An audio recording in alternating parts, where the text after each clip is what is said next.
So hey guys, welcome to another video. And ये video बहुत time से pending थी, तो आज फाइनली उसका शूट चल रहा है एंड बहुत ही जल्दी आपको देखने को भी मिल जाएगी ये। So starting with my moto vlogging setup, तो मैं क्या क्या यूज़ कर रहा हूँ आज मैं आपको वो सब बताता हूँ। कितना खर्चा हुआ है वो सब भी बताता हूँ, बहुत खर्चा होता है इन चीज़ों में यार, आसान नहीं है। और मैं आपको ये भी बताना चाहूँगा कि क्या मोटो व्लॉगिंग 2026 में सच में कामयाब हो सकते हैं या नहीं हो सकते, उस चीज़ के बारे में मैं आपको बताऊंगा। स्टार्टिंग विद माय हेलमेट, क्योंकि सबसे पहले मोटो व्लॉगिंग का आपको एक हेलमेट चाहिए, एक अच्छा कैमरा चाहिए, एक चिन माउंट चाहिए, तो उन सब के बारे में आपको बताता हूँ। This is my helmet, Axor Apex. पता नहीं लोग इसको क्यों अच्छा नहीं मानते एक्सोर को, बट मेरे लिए काफ़ी कंफर्टेबल है। हाँ, एक इसका डीमेरिट पॉइंट ये है कि इसका थोड़ा सा वेट हैवी है, आई एग्री ऑन दैट। लेकिन अगर आप स्ट्रांग हो तो आई डोंट थिंक सो आपको इतना कुछ फील होगा। मैं इससे लॉन्ग राइड कर चुका हूँ, थोड़ा बहुत दिक्कत होती है, लेकिन 200 किलोमीटर तक आप आराम से बंदों में इसको पहन सकते हो, आपको कोई परेशानी नहीं होगी। बट अगर आप इसको नहीं भी लेना चाहते तो अल्टरनेटिव आपके पास LS2 है ही, बट मेरे लिए बहुत अच्छा है और मैं इसको सिटी और हाईवे दोनों में यूज़ करता हूँ। यहाँ पे मैं चिन माउंट यूज़ कर रहा हूँ, वो है ब्लू आर्मर का। मैं पहले एक्शन प्रो भी यूज़ कर चुका हूँ, लेकिन उसकी क्वालिटी मुझे इतनी अच्छी नहीं लगती है, जिसमें प्राइस में सिर्फ 100 रुपीज़ का डिफरेंस है। तो आई वुड रिकमेंड कि आप ब्लू आर्मर का ही लो। मैं ये वाला चिन माउंट लास्ट 9-10 मंथ से यूज़ कर रहा हूँ और अभी तक मैंने इसको रिप्लेस नहीं करा है, तो यही मैं यूज़ करे जा रहा हूँ। और इसी पे मैं अपना गोप्रो वगैरह पूरा सेटअप करता हूँ और बहुत अच्छे से लगा हुआ और बहुत अच्छे से ये यूज़ किया जा सकता है। कंपैटिबल भी है, ईजी टू यूज़ भी है, और मतलब स्ट्रॉन्ग है। इसका 3M टेप जो है काफ़ी अच्छी क्वालिटी की है। इसके ऊपर जे माउंट लगाते हैं हम। जे माउंट आपको कुछ ऐसा दिखता है।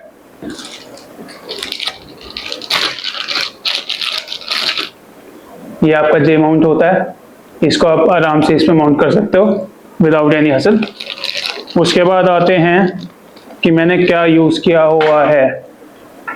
इंटरकॉम में कौन सा यूज़ कर रहा हूँ। This is V6 Pro। तो फॉर बिगनर मेरे हिसाब से V6 Pro अच्छा है, और मेरा मेन पर्पस सोलो राइड ही होता है, तो मुझे तो मेनली बस कॉल उठानी होती है, कभी कभी गाने सुनने होते हैं, तो मेरे लिए बहुत अच्छा है। बट अगर आप अपग्रेड करना चाहते हो तो आप C30 देख सकते हो, C40 देख सकते हो ब्लू आर्मर का, C60 भी देख सकते हो अकॉर्डिंग टू योर बजट। और अगर आपको एजास में जाना है तो आप Q8 भी देख सकते हो, वो भी आपके लिए फ़ायदे का ही रहेगा। मैं साथ में GoPro के साथ यूज़ करता हूँ वायर्ड माइक मुआनो का। ये भी कुछ ज़्यादा एक्सपेंसिव नहीं है। जब मैंने लिया था ये अराउंड मुझे 400 समथिंग का पड़ा था, और अभी इसका प्राइस मुझे करंट पता नहीं क्या चल रहा है, but this is somewhere around 400 rupees. अब आते हैं मेन हमारे GoPro पे। इसको कर देते हैं side. This is my GoPro Hero 11, and my suggestion is कि भाई मत लेना। अगर आप कोई नया स्टार्ट करना चाह रहे हैं तो आप GoPro मत लो, आप एक्शन प्रो में जाओ, DJI Osmo एक्शन प्रो 4 ले लो, 5 Pro ले लो, 6 अगर आप ले सकते हो तो 6 ले लो। मतलब 4 से लेके 6 तक की क्वालिटी सबकी बहुत अच्छी है, तो आप कोई सा भी ले सकते हो, and that's my recommendation for you. इसमें इशू ये आता है कि यार बहुत जल्दी ये हैंग होता है, हीटिंग इसमें मतलब हीटिंग इशू इसमें बहुत ज़्यादा है। तो अगर आप फॉर एग्जांपल इसको आधे घंटे के लिए भी लेके चलेगा और गर्मी हो रही है तो ये बंद पड़ जाता है, और इसको ऑन होके भी रिकॉर्ड करने में बहुत इशू होता है, बहुत टाइम लगता है। तो हाँ, it's better if you go with DJI। बस मैं आपको ये बता देता हूँ कि मैंने इसमें साथ में क्या लिया हुआ है। इसमें मैंने एडिशन मीडियम मोड लिया हुआ है, जो कि मुझे अराउंड GoPro Hero 11 पड़ा था मुझे अराउंड 24,000 का। मैंने एक साल पहले लिया था। मीडियम मोड मुझे पड़ा था अराउंड 7,800 का। मीडियम मोड का क्या यूज़ होता है कि बेसिकली इसमें से आप डायरेक्ट यहाँ पे लगा सकते हो अपना माइक, यूज़ करते करते यहाँ पे आप अपना चार्ज कर सकते हो इसको, इसलिए मीडियम मोड कामयाब है। नहीं तो आपको नीचे एडेप्टर वगैरह लगा के वो तामझाम ज़्यादा हो जाता है। वो थोड़ा सा सस्ता पड़ता है, अराउंड 5,000 या अराउंड 7-8,000 का आता है। अभी तो इसके प्राइस बढ़े हुए हैं, बट मैंने वन टाइम इन्वेस्टमेंट के हिसाब से ये ले लिया था, तो ये यूज़ कर रहा हूँ मैं। और उसके साथ मैं ये लेके चलता हूँ एडिशनल बैटरीज जो है GoPro की, जो कंपैटिबल है टिल GoPro 12, तो मैं ये यूज़ करता हूँ। इसमें चार्जर भी आता है साथ में, एंड्यूरो बैटरीज प्लस चार्जर का पैक है, इसमें 2 बैटरीज आती हैं। अब मैं आपको बता देता हूँ इसका प्राइस। तो बैटरी प्लस चार्जर का प्राइस मेरे को पड़ा था अराउंड 5,800। मीडिया मोड का मैं आपको बता चुका हूँ। हेलमेट मुझे पड़ा था 4300 रुपीज़ का, मैंने ऑफलाइन स्टोर से लिया था। और मेरे को V6 Pro पड़ा था इसमें 2300 रुपीज़ का। तो ये ओवरऑल आ गया हेलमेट से रिलेटेड। अब नेक्स्ट चलते हैं कि मैं क्या क्या गैजेट्स यूज़ करता हूँ अपनी वीडियोस के लिए, वो दिखाता हूँ मैं आपको। तो हाँ गाइस, मैं आपको बता रहा था अपने गैजेट्स के बारे में। सबसे पहले मैं आपको दिखाता हूँ मेरी सबसे अच्छी इन्वेस्टमेंट अभी तक की, Insta360। ये X5 है, Insta360 X5। इसके साथ मैंने इसी की स्टिक ली हुई है, इनविजिबल स्टिक। ये one of the best investment है मेरी यार, and I would highly recommend this product. जो भी ये शुरू करना चाह रहा है मोटो व्लॉगिंग, अगर आपका बजट है थोड़ा बहुत कि आप हाँ 50,000 के आसपास कुछ कर सकते हो इन्वेस्ट, तो यार प्लीज़ ले लेना। ये आपको इतने अच्छे अच्छे शॉट्स ला के देगा। मतलब आप इसको कहीं पे माउंट कर दो और आपको 360 एरिया पूरा कवर करके देगा। कहीं पे अच्छे व्यूज़ होते हैं ना, ये पूरा कवर कर देता है, आपका कोई भी पार्ट मिस नहीं होता। और इसकी बेस्ट पार्ट, आप इसको ऑन द गो चार्ज कर सकते हो। मैं बाइक पे अपना इसको चार्जिंग पे लगा के अपना माउंट करके चलता रहता हूँ और बहुत अच्छे अच्छे व्यू कैप्चर होते हैं। तो मुझे अभी तक का अपना सबसे अच्छी इन्वेस्टमेंट यही लगती है। तो आगे देखते हैं, बहुत कुछ आने वाला है। तो अभी के लिए सबसे बेस्ट इन्वेस्टमेंट है यार, इसको ले लो। इसमें आप 9x16, 6x19 एडिटिंग पे अपने हिसाब से सब कुछ कर सकते हो। इसमें एडिटिंग भी हो जाती है, इसके सॉफ्टवेयर के थ्रू अच्छी अच्छी एडिटिंग हो जाती है, क्लिप्स अच्छी निकल के आती है। तो हाईली रिकमेंडेड है।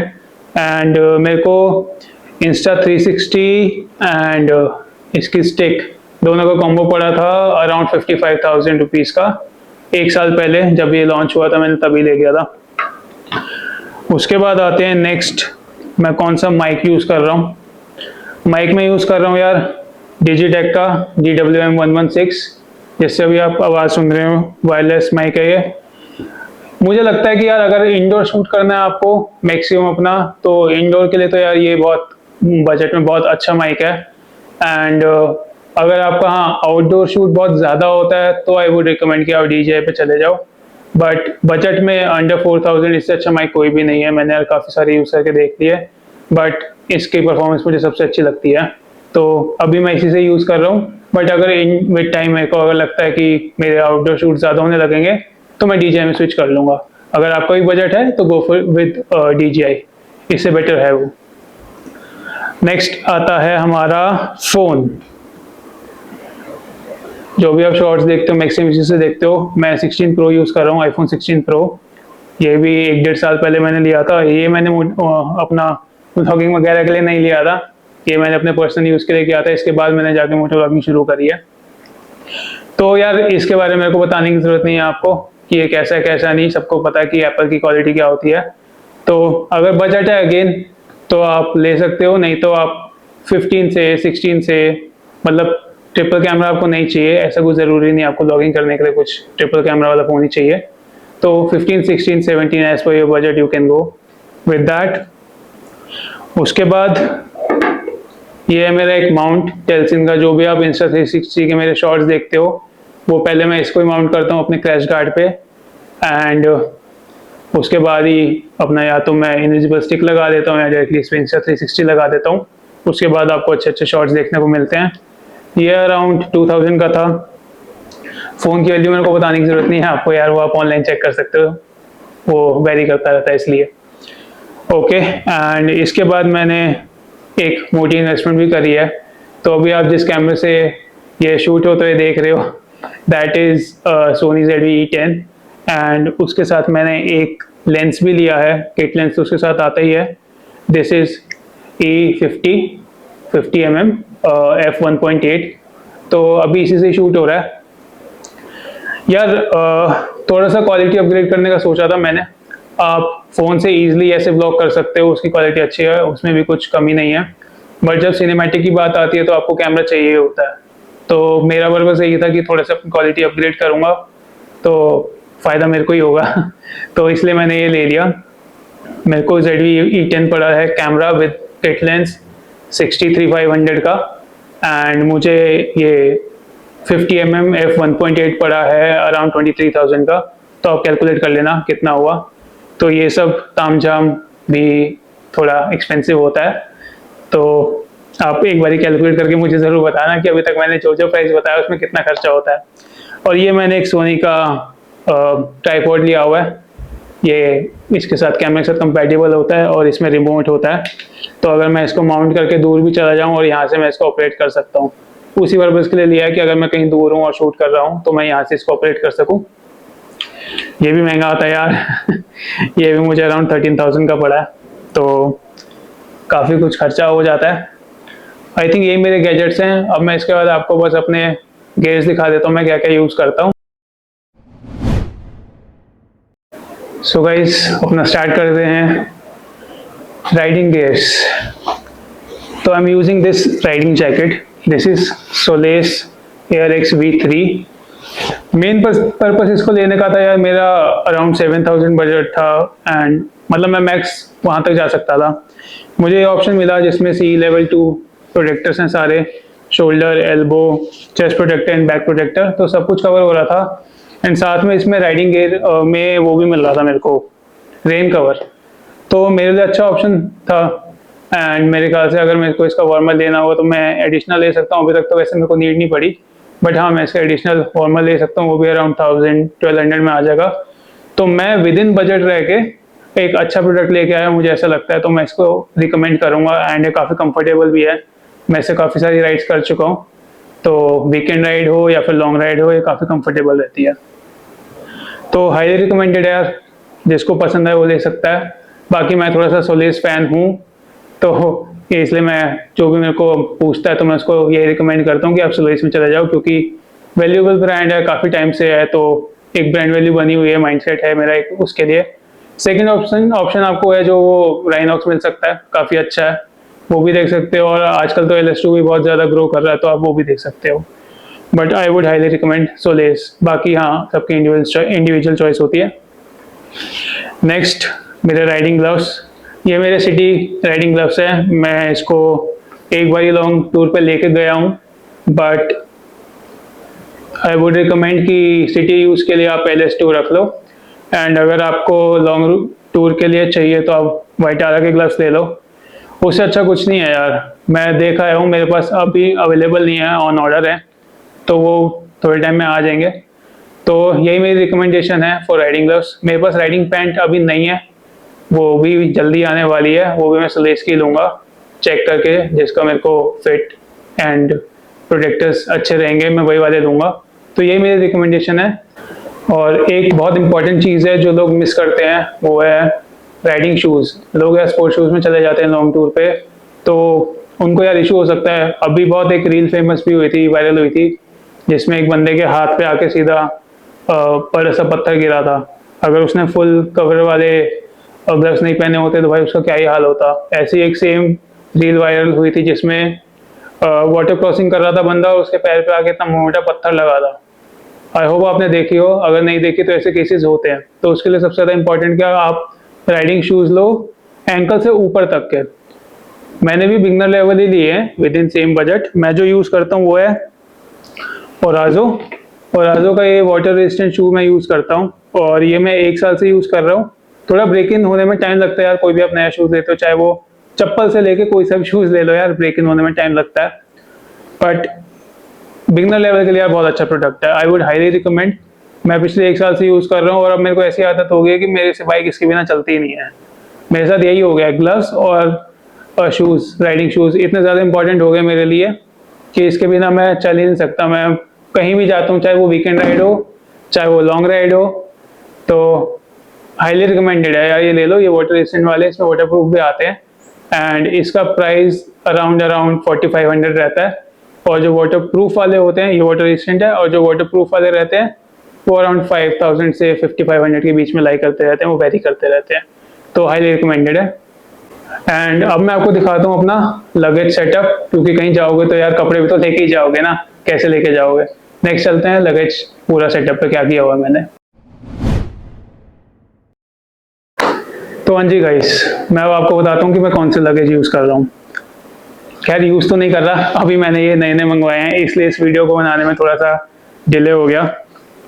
दिस इज़ वाइटारा ले saddle bag, this is 100% water proof. और ये कंबाइंड अराउंड 70 लीटर्स के हैं। महंगे हैं यार, बट यही सोच के ले लिया कि वन टाइम इन्वेस्टमेंट है, क्योंकि आगे बहुत अच्छी अच्छी राइड्स प्लान की हुई हैं। तो आई थिंक मैं बहुत बड़ा वाइटारा फैन बन चुका हूँ लगेज के मामले में, क्योंकि मेरे को इसकी क्वालिटी बहुत अच्छी लगती है यार। और जब ये बोलते हैं 100% वाटर प्रूफ, तो दे मीन व्हाट दे से। तो इसलिए मैंने यही ले लिया, और अभी मुझे थोड़ा सा सेल पे ऑफर भी मिल रहा था, तो मैंने इसलिए फटाफट इसको परचेज कर लिया।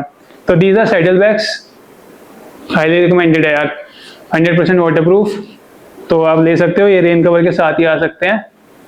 किसी को इसका प्राइस ऑनलाइन अराउंड 5300 है इसकी साइट पे। मेरे को 10% ऑफ मिल गया था, तो आप अपने आप कैलकुलेट कर लेना। नेक्स्ट बैग मेरा टेल बैग है, इसको रखते हैं यहाँ पे। This is Viaterra dry bag, tail bag. ये भी ब्रांड न्यू मैंने अभी लिया है इसके साथ में। ये 2 रिसेंट परचेज है मेरी। This is 55 litres tell bag. इसमें भी इतना सामान आ सकता है, इतना सामान आ सकता है। And this is full water proof. तो बारिश की टेंशन खत्म, कहीं भी ले जाओ, किसी भी टेंशन पे ले जाओ, वो सर दर्द नहीं रहेगा आपको, क्या रहा है बारिश आ गई, रेन कवर लगाना है, ये करना है, वो सब टेंशन खत्म है। काफ़ी बड़ा यार, अच्छा खासा सामान आ सकता है इसमें। और now I am tension free कि बारिश वारिश में मेरे को कोई टेंशन नहीं है। दिस इज 55 लीटर्स एंड इसका प्राइस अराउंड 67-6800 आई गेस, भूल चुका हूँ मैं। बट इसमें भी मेरे को 10% मिल गया था ऑफ। तो ये मेरे रिसेंट परचेज है, अपग्रेड करा है मैंने। पहले तो मैं रक्सैक बांध के चला जाता था, अब मैं धीरे धीरे प्रॉपर राइडर बन रहा हूँ। नेक्स्ट है मेरा टैंक बैग, वो भी वाइटारा का यार। ये पता नहीं, शायद मैंने आपको पहले दिखाया नहीं दिखाया। ये तो मैं बहुत यूज़ कर चुका हूँ, मिट्टी में भी हो रहा है थोड़ा सा, तो एडजस्ट कर लेना। दिस इज, मैं इसका कैपेसिटी भूल चुका हूँ। This is my tell bag. इसमें मैं अपना GoPro, Insta360, स्टेक, माउंट, ये सब चीज़ें रखता हूँ। और इसी में मैं अपना फ़ोन वगैरह चार्ज करता हूँ, इसको टैंक पे लगाता हूँ डायरेक्टली। मेरे पे KTM 390 है, जैसे आप सबको पता है। तो डायरेक्टली मैं इसमें माउंट करके अपने इंपॉर्टेंट डॉक्यूमेंट्स इसमें रख लेता हूँ, इसमें फ़ोन चार्ज कर लेता हूँ, इसी में अपना Insta360 भी चार्ज होता रहता है, इसमें GoPro चार्जिंग पे लगा देता हूँ, फ़ोन सब कुछ इसी में होता है, डॉक्यूमेंट्स इसी में, रेन कवर इसी में, बहुत स्पेस होता है यार इसमें। टैंक बैग तो हाईली रिकमेंडेड है। मैग्नेट वाला है, KTM में भी चल जाता है, आराम से चल जाता है। और मैग्नेट बाकी जिस बाइक पे भी टैंक मैग्नेट वाला है, सब पे कंपैटिबल है, यूनिवर्सल। एंड इसमें स्ट्रैप्स भी आती हैं, तो आप उसको स्ट्रैप से भी बांध सकते हो। अगर किसी को लगता है कि यार मेरा मैग्नेटिक टैंक नहीं है, तो स्ट्रैप्स भी आते हैं, स्ट्रैप से बांधो, एकदम अच्छे से सेट हो जाता है। नेक्स्ट मेरा लगेज बैग तो नहीं है, बट हाइड्रेशन बैग है, वो मैं आपको दिखाता हूँ। ये जो टैंक बैग दिखाया था मैंने आपको, ये मेरे को पड़ा था समवेयर अबाउट 25-2600 का। नेक्स्ट मेरा आता है राइडर का हाइड्रेशन बैग। भाई ये तो जान बचाता है मेरी हर बारी, ये तो हाईली रिकमेंडेड है भाई, ले लो आप। चाहे वीकेंड राइड पे भी जा रहे हो यार, इसको लेके जाया करो। जब बाइक चलाते हुए प्यास लगती है ना यार, तब ऐसा लगता है कि शेट यार, बार बार रुकना पड़ता है। क्योंकि गर्मियों में ऐसा होता है कि हर 30-40 किलोमीटर पे, हर 30-40 मिनट में इतनी प्यास लग जाती है। और अगर आप लॉन्ग रूट पे जा रहे हो 500 किलोमीटर के, और अगर आपको 30-40 किलोमीटर पे रुकना पड़ेगा, तो सोचो आपकी कितनी ब्रेक्स हो जाएंगी। तो यार ये 2 लीटर का राइडर का हाइड्रेशन बैग है। ये भी ज़्यादा महंगा नहीं है यार, 2-2.5 हज़ार के बीच में ही है। मैं प्राइस भूल चुका हूँ, क्योंकि ऑलमोस्ट 6-8 महीने हो गए मुझे ये लिए हुए। बट यार ये ले दो यार, मतलब ये जान बचाएगा आपकी, और ये आपको हाइड्रेटेड रखेगा। तो इसके लिए तो आप मेरे को थैंक यू बोल देना बाद में, पता है मुझे जब आपके काम आएगा। ये था मेरा कुछ ओवरऑल ब्लॉगिंग का, बाइकिंग का, लगेज का, कौन से मैं गैजेट्स यूज़ कर रहा हूँ, ये सब मेरा सेटअप था अभी के लिए। एंड ये सब अपग्रेड होता रहेगा धीरे धीरे, जैसे जैसे नई नई चीज़ें आती हैं, अपग्रेड होती रहती है। अब मैं आपको एक छोटा सा आंसर देता हूँ कि 2026 में मोटो व्लॉगिंग करना फ़ायदे का सौदा है या नहीं। भाई किसी भी साल में चले जाओ आप, 2026 में, आप 2050 तक में चले जाओ, 2005 में चले जाओ, जिन्होंने तब शुरू करा है वो आज किस लेवल पे, वो आप देख लो। जो आप शुरू कर रहे हैं वो आने वाले 10 साल में भी बहुत अच्छे लेवल पहुंच जाएंगे। क्योंकि इंडिया में या वर्ल्ड में आप कहीं भी देख लेना, लोगों को ट्रैवल करना बहुत पसंद होता है। और जो लोग ट्रैवल नहीं कर पाते, वो हम जैसे ट्रैवलर्स, छोटे मोटे इन्फ्लुएंसर अभी जो बनने की कोशिश कर रहे हैं, बड़े इन्फ्लुएंसर्स, उनके थ्रू ही ट्रैवल करते हैं। मैं खुद इतने सारे ब्लॉगर्स को देखता हूँ, इतने सारे इन्फ्लुएंसर्स को, इतने सारे ट्रैवलर्स को देखता रहता हूँ। मतलब लोगों को ये सब बहुत पसंद आता है। तो अगर आपका कंटेंट अच्छा है, आपके कंटेंट की क्वालिटी अच्छी है, आपकी स्टोरी टेलिंग अच्छी है, तो आपका कंटेंट 100% चलेगा ही चलेगा। तो आप किसी भी साल में हो, आपका ये कंटेंट चलेगा ही चलेगा। बस अपने कंटेंट पे फोकस रखो, अपना कॉन्फिडेंस हाई रखो, गंदी हरकतें मत करो। गाली वाली देके फेमस होने से कुछ नहीं होता यार, वो 4 दिन के लिए चलता है, उसके बाद आप एकदम डल हो जाएगा आपका चैनल, और फिर आपको ही वो चीज़ बाद में खाएगी कि यार पहले तो ऐसा हो रहा था, वैसा हो रहा है। तो focus on your content, focus on your confidence, story telling पे फोकस करो। अपनी जो भी आपको बोलना होता है वो स्क्रिप्ट पहले लिख के रख लो। हालांकि मैं अभी स्क्रिप्ट लिखता नहीं हूँ, बट मैं सोच के पहले रख लेता हूँ कि ये चीज़ें बोल सकते हैं। तो डू थिंग्स जो लोगों को अच्छी लगे और आपको भी अच्छी लगे। सबसे इम्पोर्टेंट ये है कि जो चीज़ आपको अच्छी लगे उसी चीज़ से आप कामयाब हो सकते हो, नहीं तो थोड़े टाइम में आप बोर हो जाओगे उन चीज़ों से और छोड़ दोगे। तो बस अब और बाबा ज्ञान नहीं देंगे। Thank you so much for watching this vlog यार। और अच्छा लगा हो, कुछ रिकमेंडेशन हो तो प्लीज़ कमेंट्स में ज़रूर बताना। और हाँ, अच्छा लगा हो तो प्लीज़ सब्सक्राइब करके जाना, और इंस्टा पे भी फॉलो कर लेना यार, अब सपोर्ट की ज़रूरत है। Thank you so much guys for watching this vlog. Bye, thank you.